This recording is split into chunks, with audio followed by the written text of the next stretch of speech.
Assalamualaikum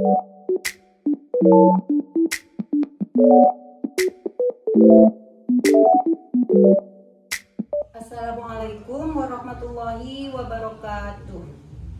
Yang terhormat dosen penguji uji kinerja PPGPAI dalam jabatan Angkatan 2 tahun 2021.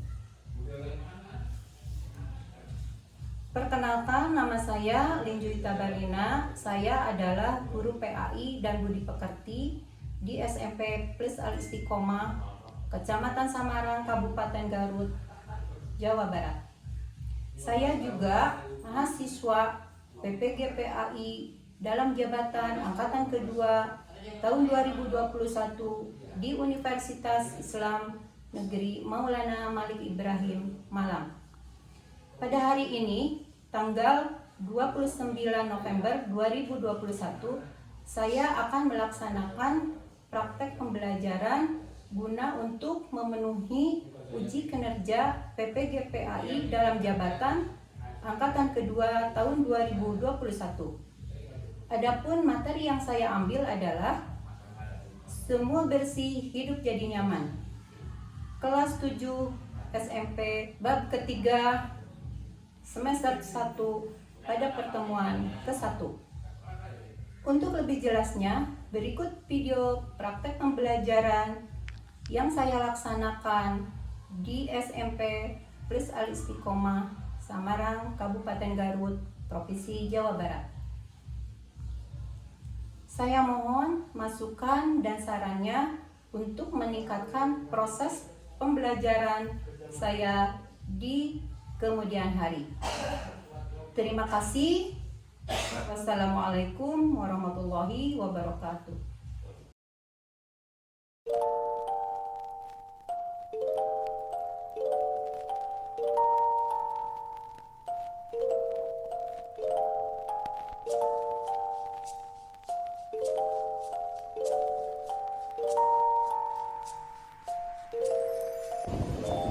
Siap, gerak. Cepat gerak. Gerak, gerak. Siap, gerak. Depan gerak. Tegak, gerak. Ya, silakan masuk.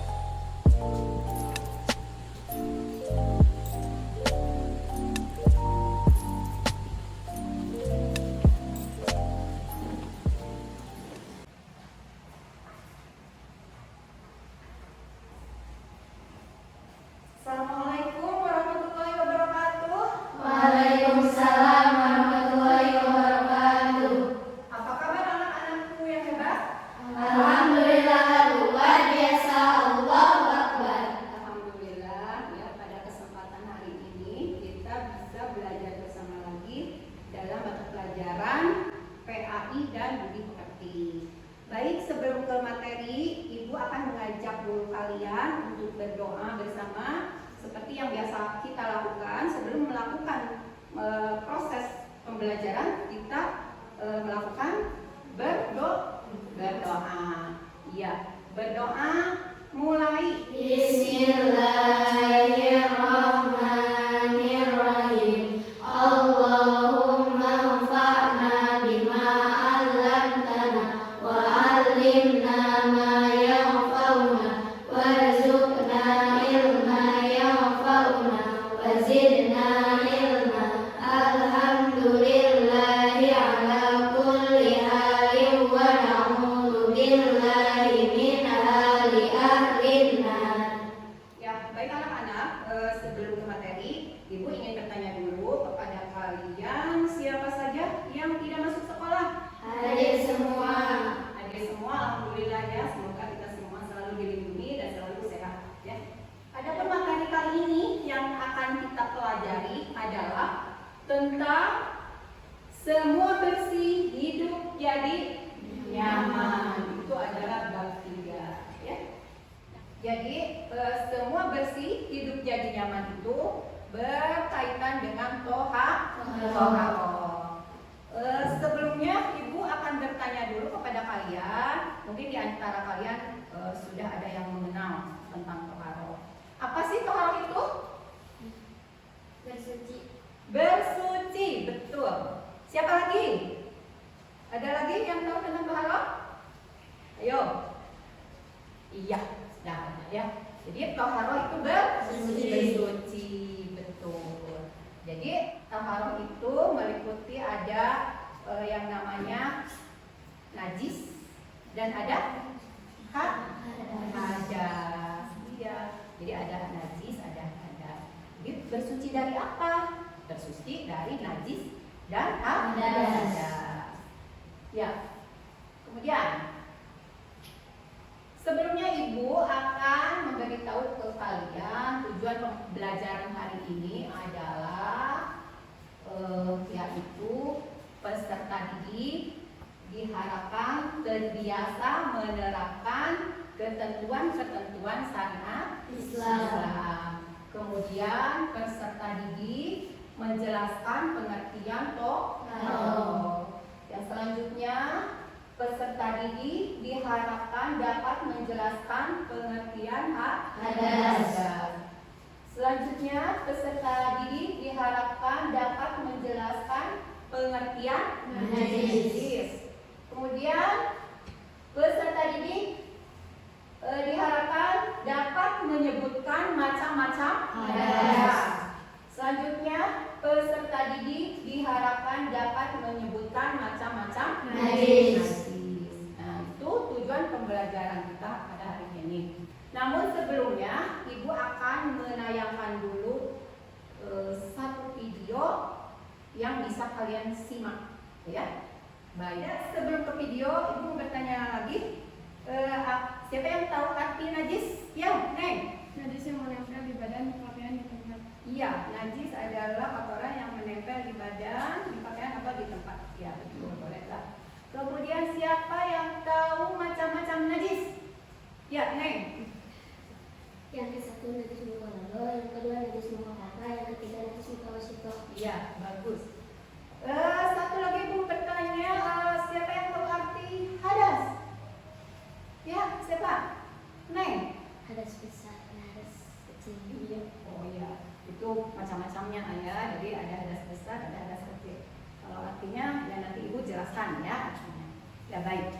Sekarang kita akan melihat tayangan video cerita pendek ya yang berkaitan dengan toharoh ya. Ya.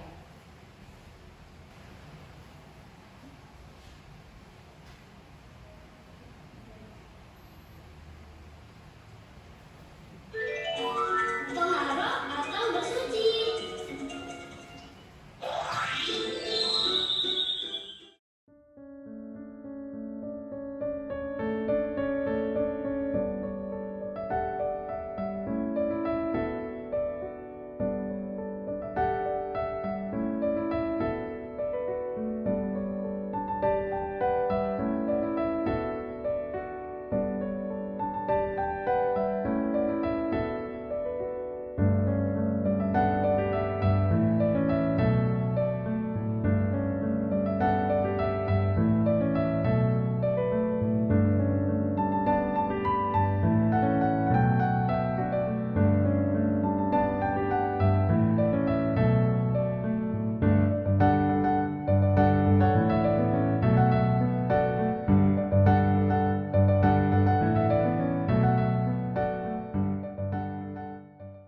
Ya, baik anak-anak, tadi kalian sudah menyimak videonya.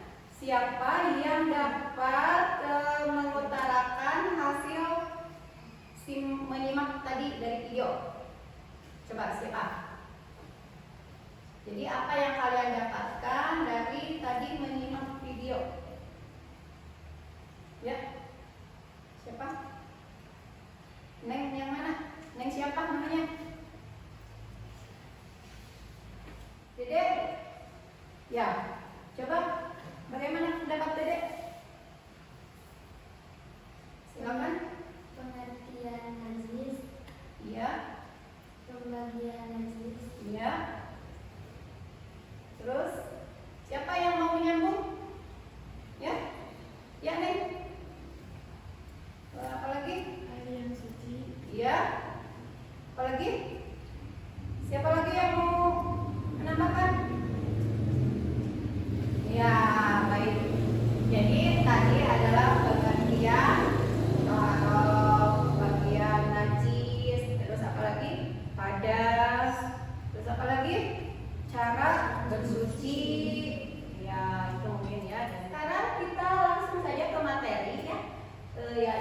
tentang toharoh. Apa sih toharoh itu? Toharoh artinya adalah bersuci.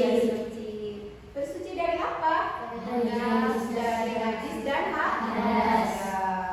Baik, sekarang akan Ibu jelaskan macam-macam toharoh. Ya, jadi toharoh itu meliputi dua ya, yaitu toharoh dari najis dan hadas. Hadas adalah keadaan tidak suci pada diri seorang muslim yang menyebabkan tidak boleh beribadah, tawaf dan lain sebagainya. Hadas ada dua, yaitu hadas kecil dan hadas besar.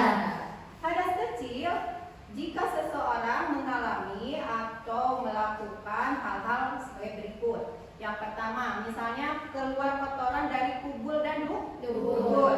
Kemudian yang kedua, menyentuh kemaluan dengan telapak tangan. Kemudian yang ketiga, hilang akal. Yang keempat, bersentuhan kulit antara laki-laki dan perempuan yang bukan muhrim. Itu barangkali ya tentang hadas kecil. Yang kedua adalah hadas besar. Hadas besar meliputi jika seseorang mengalami atau melakukan, misalnya yang pertama adalah haid untuk perempuan, ya. Kemudian yang kedua nifas, ya. Kemudian yang ketiga melahirkan. Yang keempat keluar mani. Yang kelima berhubungan suami istri. Nah itu ya kira-kira, bukan kira-kira ya, merupakan hadas besar. Nah nanti cara membersihkannya atau bersucinya adalah dengan mandi besar. Bagaimana mandi besar itu? Yaitu dengan mengalirkan air yang suci dan mensucikan mulai dari ujung rambut sampai ujung kaki hingga merata. Ya, itu mungkin pengertian atau tentang hadas ya, pembagian hadas kecil dan hadas. Selanjutnya adalah pengertian najis. Ya. Najis adalah kotoran yang menjadi sebab terhalangnya seseorang untuk beribadah kepada Allah Subhanahu wa taala. Nah, najis ini juga meliputi beberapa hal ya. Ada berapa macam? Najis ada beberapa macam.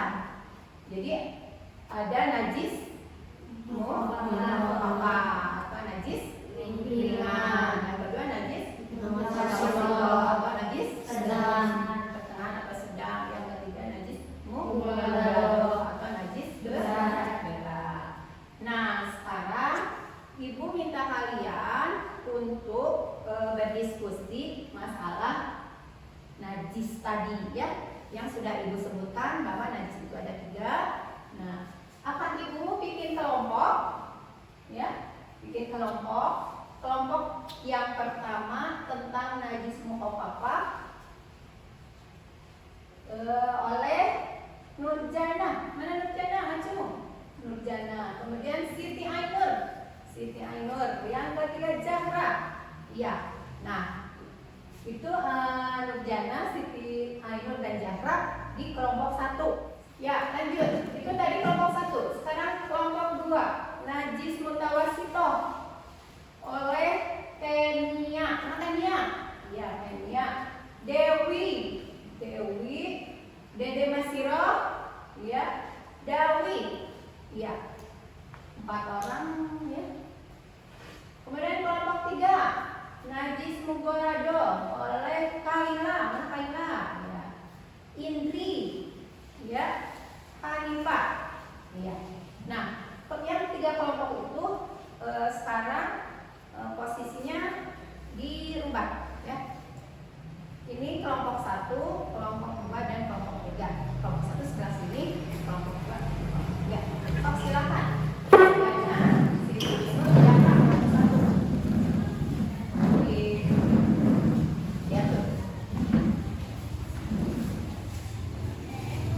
Kelompok 2 yang dikenal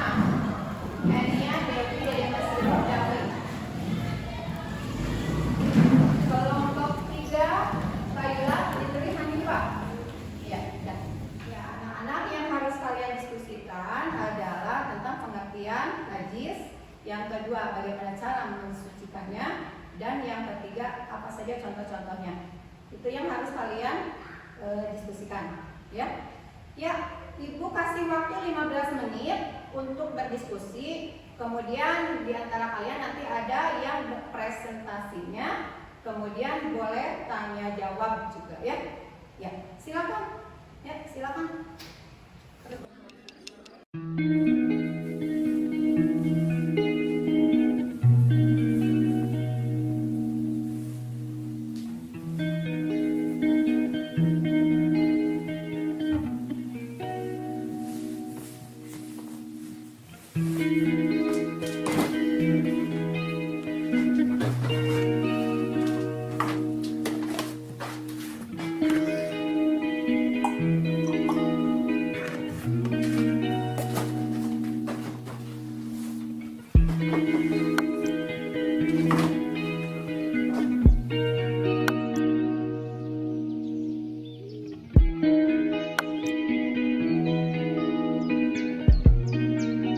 Baik, siapa yang sudah siap untuk mempresentasikan hasil diskusinya?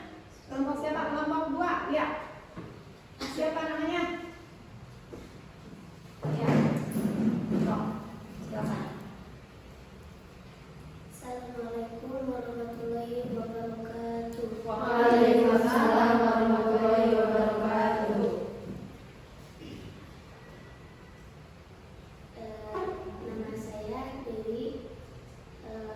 Saya dari kelompok 2 dan teman-teman saya akan menjelaskan tentang najis mutawasito. Ya. Ya, silakan. Najis mutawasito adalah najis pertengahan. Contoh najis jenis ini adalah darah, nanah, air seni, tinja, bangkai binatang, dan sebagainya. Najis jenis ini ada 2 macam, yaitu najis hukmiyah dan najis ainiyah.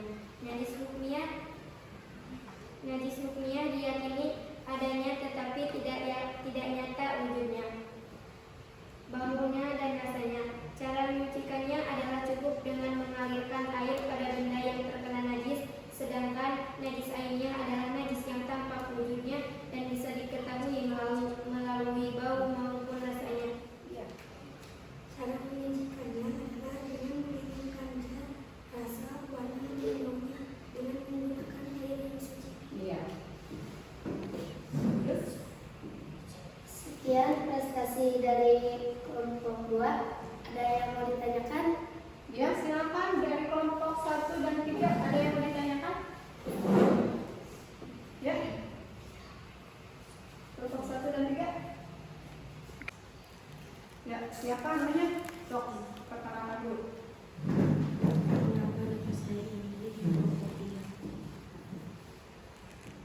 Apakah najis mutawasito bisa dibersihkan dengan air hujan? Ya. Ya, bisa karena air hujan termasuk ke dalam air yang suci. Ya. Betul, bagus. Terima kasih atas jawabannya. Iya. Selanjutnya, Terima kasih atas perhatiannya. Sekian dari kelompok kami. Assalamualaikum warahmatullahi wabarakatuh. Waalaikumsalam warahmatullahi wabarakatuh. Ya, siapa lagi yang akan mempresentasikan? Kelompok mana? Ya, kelompok 1, silakan. Assalamualaikum, kami dari kelompok 1 akan menjelaskan tentang najis muhafafah. Iya. Silakan. Najis muhafafah adalah najis yang ringan. Contoh dari najis muhafafah yaitu air seni bayi laki-laki yang belum berumur 2 tahun dan belum makan apapun kecuali air susu ibu atau ASI. Iya. Cara menyucikannya sangat mudah. Cukup memercikan atau mengusap air yang suci pada permukaan yang terkena najis. Sekian presentasi dari kelompok kami. Ada yang mau ditanyakan? Iya. Kelompok 2. Kalau yang terkena kencing bayi laki-laki itu di tempat sholat, contohnya sajadah, apakah sajadah tersebut disucikan dengan memercikan air atau harus dicuci? Siapa yang mau menjawab? Ya, termasuk tempat ibadah pun akan suci dengan dipercikan air saja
izin bertanya kepada kelompok 3.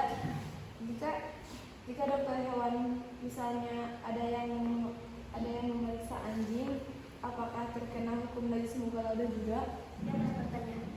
Ya, meskipun dokter hewan jika terkena najis mughaladzah tetap dibersihkan sebagai mestinya.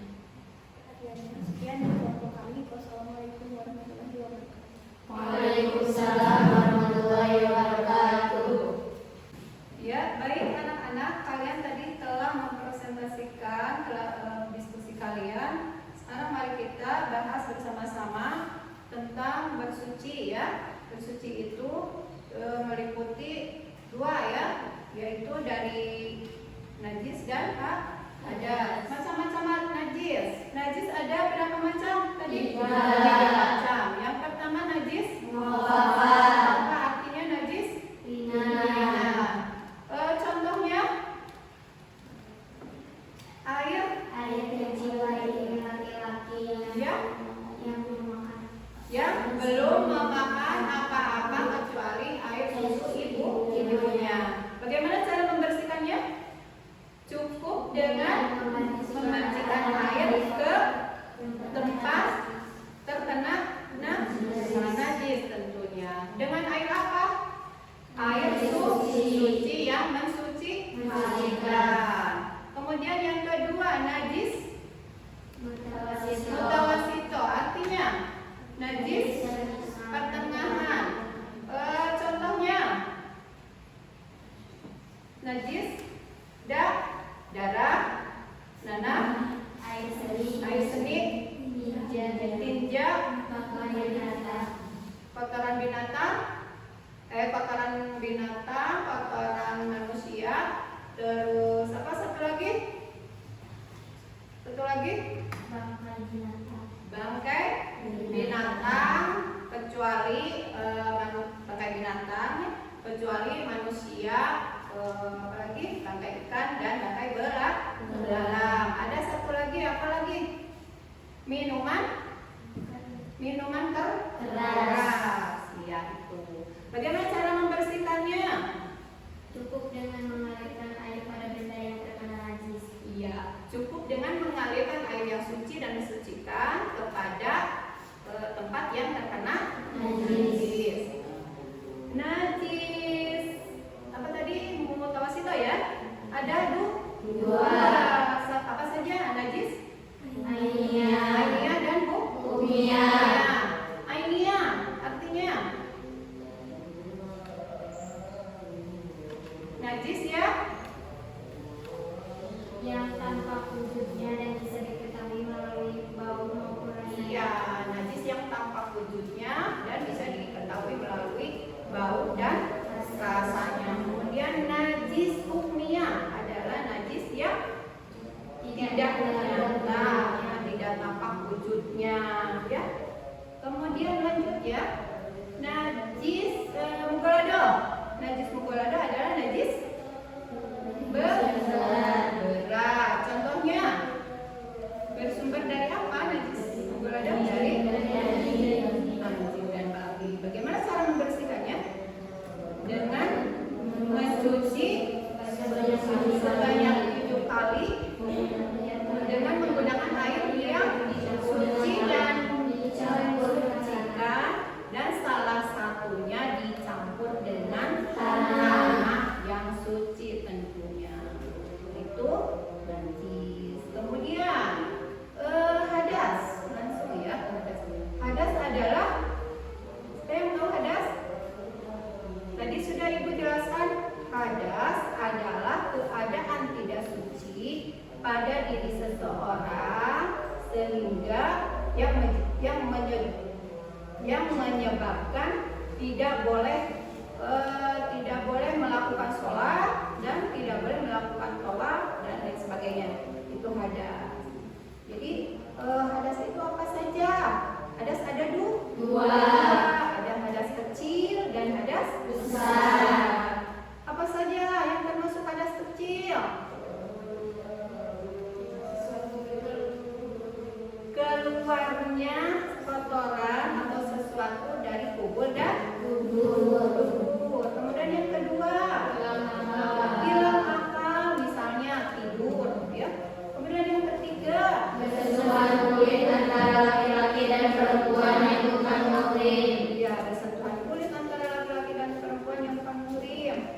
Kemudian yang keempat adalah menyentuh bubur Iya. melakukan bubur dengan telapak tangan. baik, itu hadas kecil. Langsung ke hadas besar. Nah, hadas besar adalah hadas yang meliputi 6 hal ya. Hadas besar yang pertama adalah Suami istri, hubungan suami istri. Kemudian yang kedua keluar mani, ya. Yang ketiga haid, itu untuk perempuan. Yang keempat melahirkan, perempuan juga. Yang kelima nifas, dan yang keenam meninggal dunia. dunia. Nah, itu adalah 6 hal yang termasuk hadas besar. Ya, mungkin sampai di sini dulu materinya.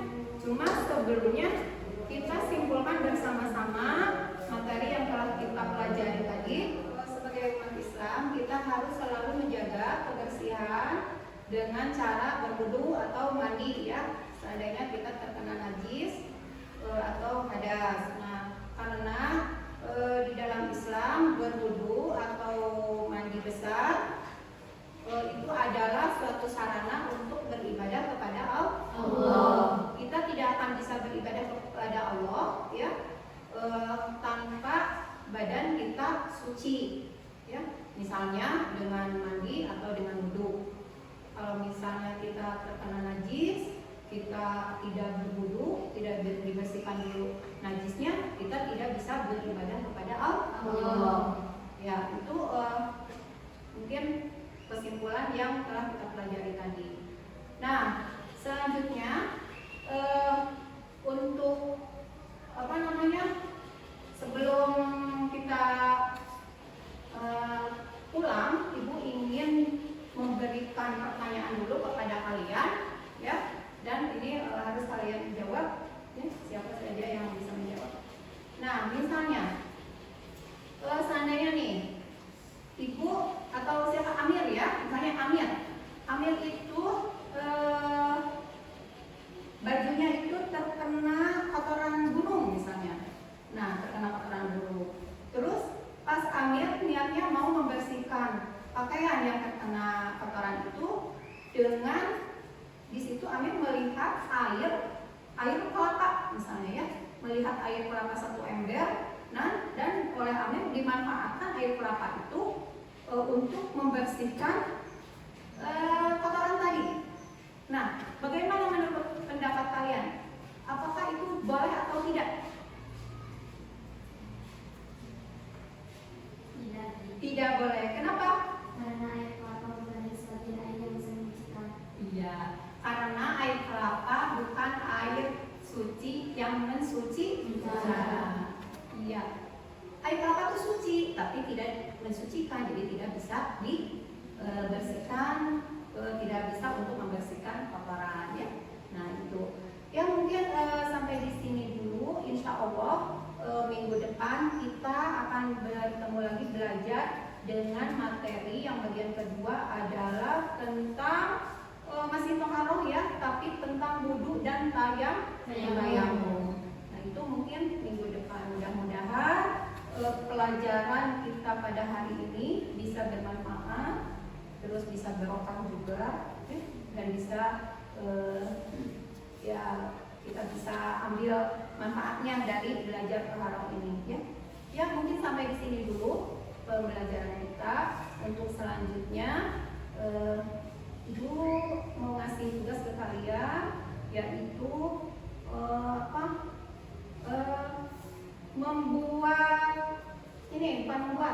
menulis 5 soal saja. Yang pertama kalian buat soal tentang toharoh 5 saja ya. Misalnya pengertian toharoh apa, itu yang pertama. Kemudian yang kedua pengertian najis apa ya. Yang ketiga pengertian hadas apa. Kemudian itu yang ketiga. Yang keempat misalnya najis dibagi berapa. Yang kelima hadas ada berapa. Itu ya. Dicatat saja di kepala gitu ya. Mungkin sampai di sini dulu. Sebelum pulang kita berdoa dulu agar ilmu yang kita dapat atau pelajaran yang kita dapat bisa bermanfaat, dan silakan berdoa dimulai.